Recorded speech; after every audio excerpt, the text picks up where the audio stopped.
ajuda a fraccionar o a equilibrar una mica el ritme en el que els sucres circulen per la sang i per tant es considera que...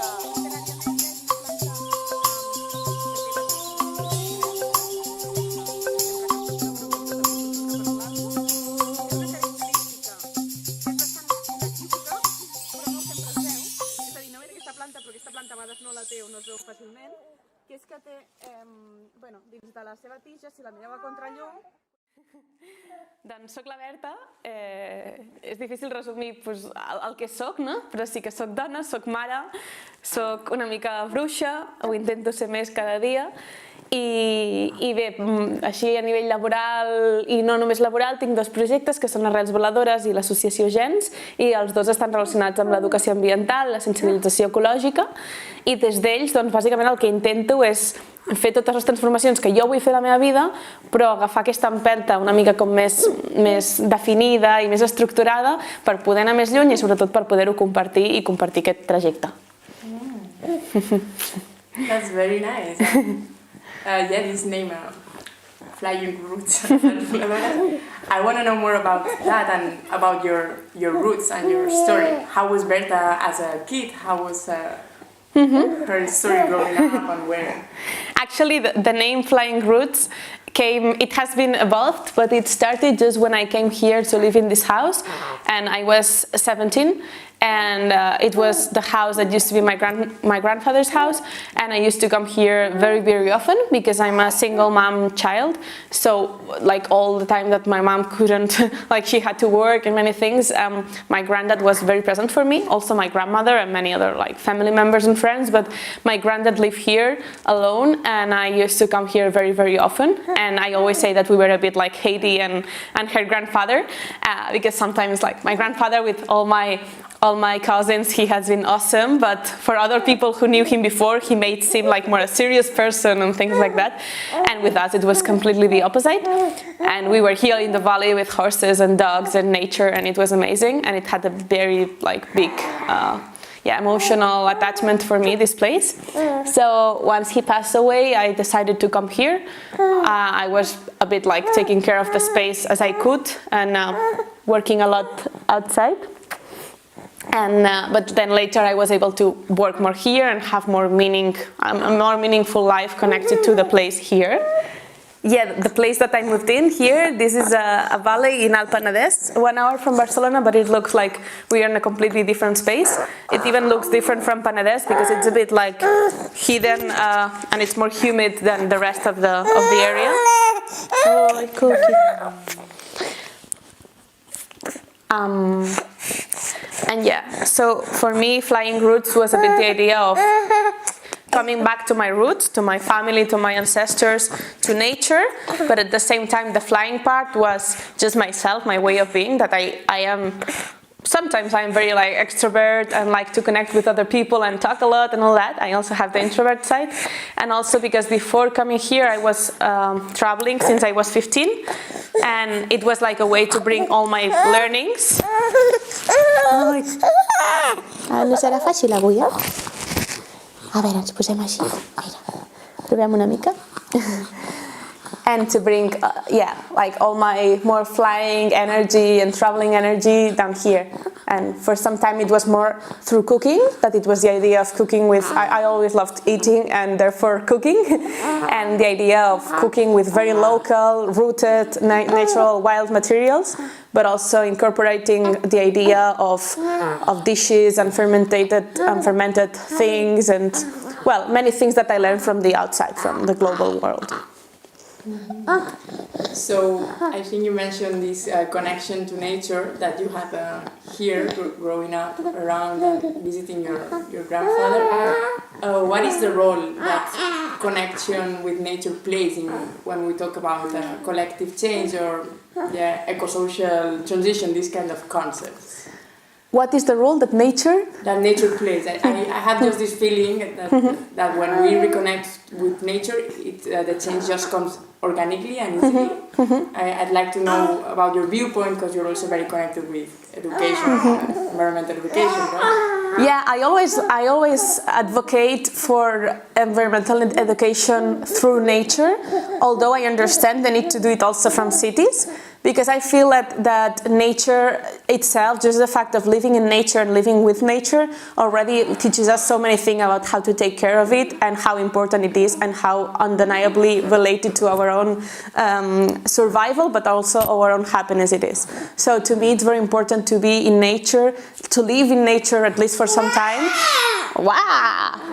In order to know, yeah, just like, first of all, that nature is cyclic, so that we cannot not expect us to be always feeling the same, wanting the same, thinking the same. Also to know that, like, how much work it takes for everything, how much work it takes to get warm in winter, how much work it takes to eat meat in case you eat meat, how much work it takes to eat in general, and what is really the important thing. Because I feel like sometimes we are, especially in the cities, not only in the cities, but we are very like attached to this wheel of like, I need to make money, and then I'm sitting in a laptop making money, and then since I'm sitting in a laptop I need to get fit, and then I pay for a gym, so then it's like more hours that I lose and more money that I put there, when maybe I would just be working in the garden directly to feed myself, and with this I will be having the gym, I will not be needing the money, I would directly have what I need. And I think that connecting to what's really important is very easy, because then you can feel that you have many passions and they can be unrelated to nature, but at least you deep inside you are more in touch with what's important and what really needs the focus.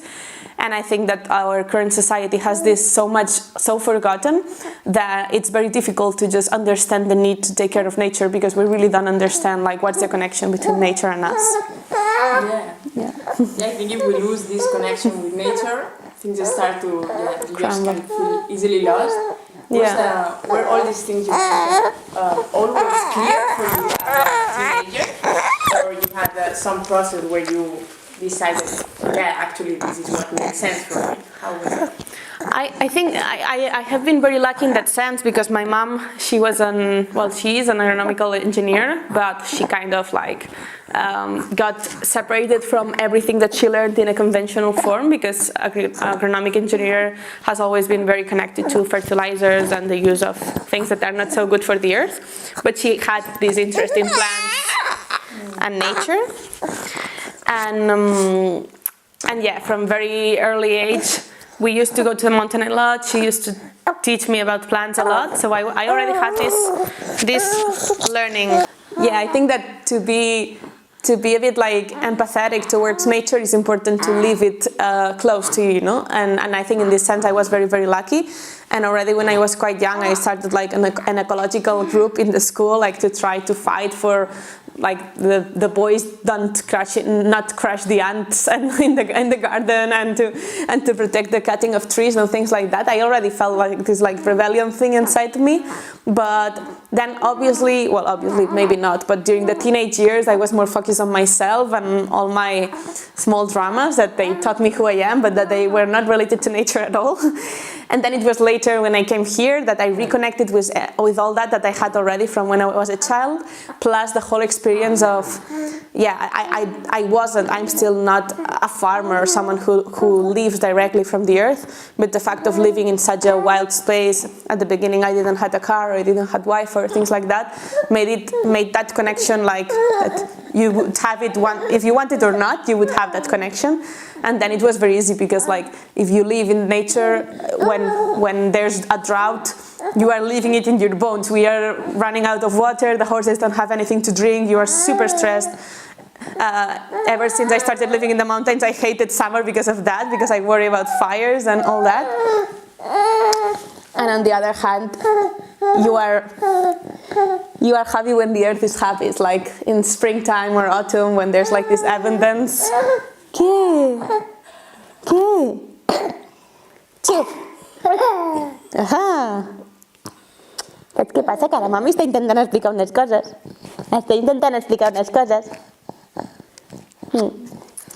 Bueno, no sé què deia. So you're happy when the earth is happy. Yeah. And for people that doesn't know where you live, how you live, what is your life about now with all the projects that are going on? could you kind of briefly invite us? Yeah, I have to say that I'm speaking a lot about being connected to nature. So yeah, this year, this 2021, in February we started a project that it was funded by the European Solidarity Corps, basically having 5 international volunteers who came here to live radically in a scenario of deep degrowth, environmental or social collapse, like without fossil fuels, without technologies, without a lot of water. And the idea was to experiment this experience during the week, because in the weekends the volunteers have been able to just like reconnect with the world. But during the week they have been living in a tipi that we made ourselves, of our NGO, with just natural materials that we found on the forest, and then buying natural cotton fabric, but that we sewed ourselves. And just living there and working in several environmental tasks related to fire prevention in the forests, permaculture, regenerative agriculture in many senses, and also crafting.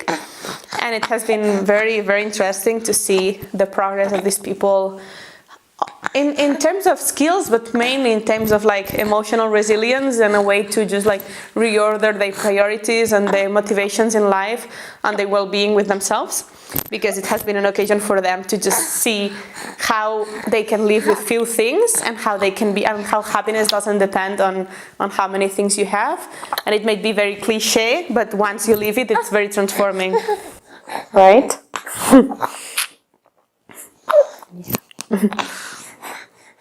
Yeah, that's amazing. I'm sure people want to hear that, maybe want to know more about it, but I don't know where to start asking them. Or them to have a bigger idea without going so that. Well, the general terms of the activity is that during the week they cannot use any phones or any electronic devices. They also don't have running water or electricity. They just have a tank of water down the little mountain they live in, and then by carrying buckets they can use water for washing dishes and cooking and things like that. They also have drinking water, of course, but for example they have dry toilets in the form of latrines.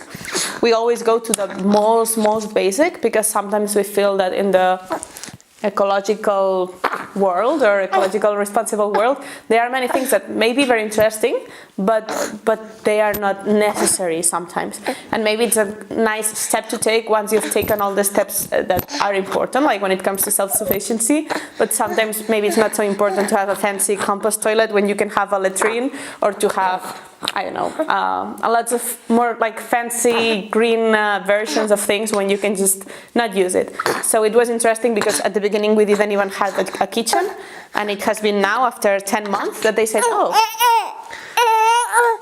now maybe it's time to build our little wall for the kitchen to hang things. Now after 10 months, until that it wasn't a priority for them. You've mentioned the word witch before. What does that exactly mean to you? The word witch, I feel like it's a word that it could be very powerful, but also it has been used so much recently, and also like from the media and from a very like superficial point of view, that sometimes I don't like saying it so much. First because of that, because it has been used like without so much meaning, and also because I have a lot of respect for this word, and sometimes I feel like I'm not worthy of it, in the sense that I don't feel so capable, for example, with plants, to do so many things as my idea of witch would have. But at the same time I'm using it as like a goal for myself.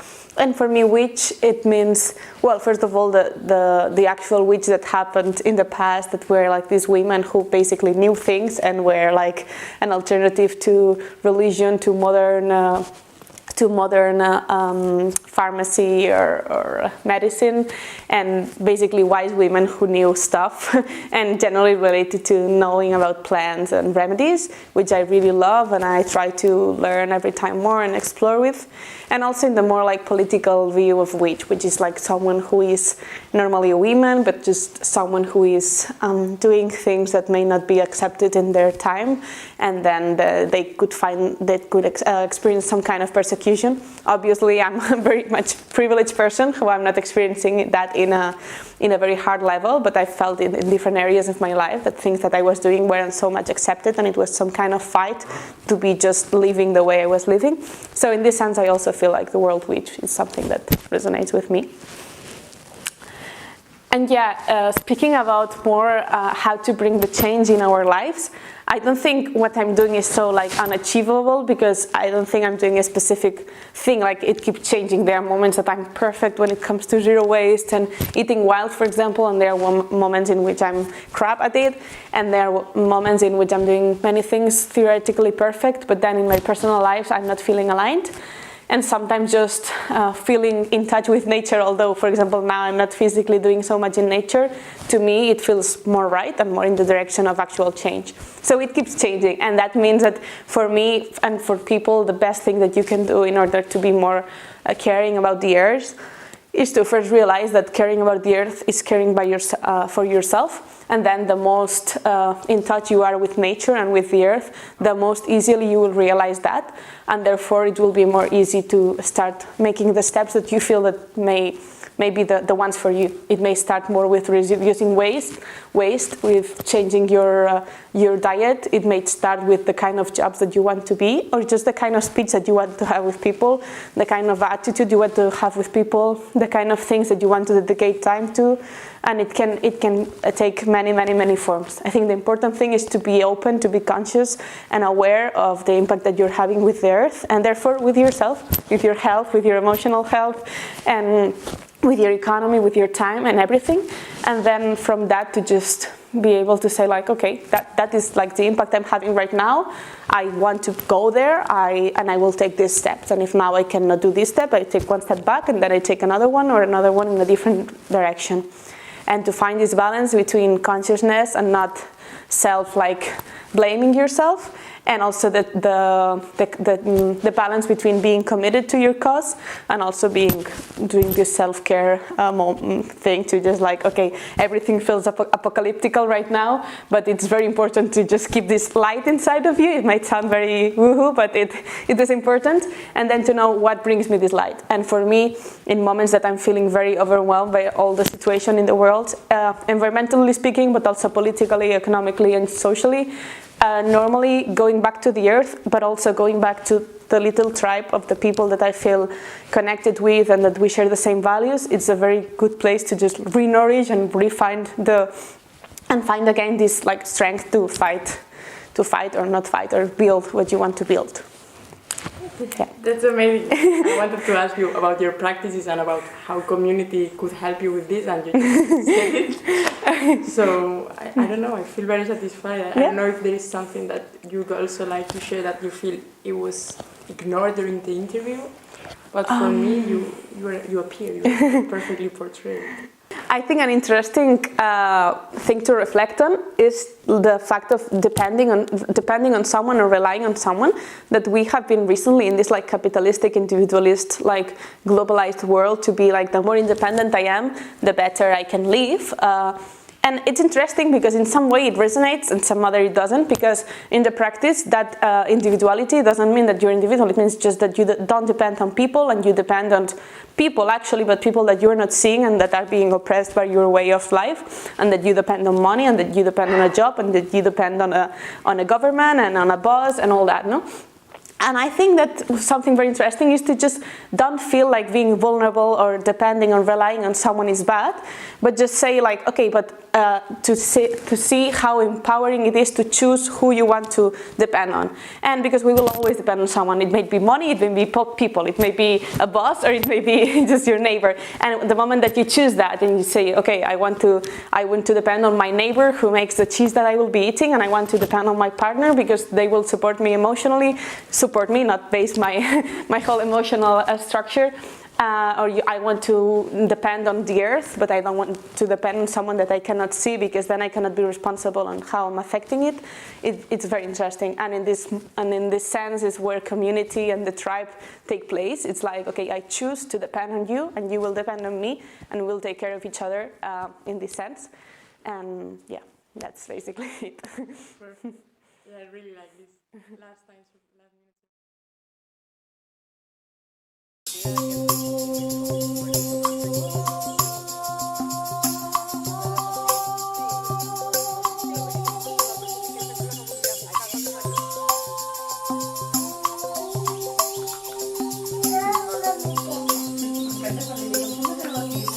Thank you.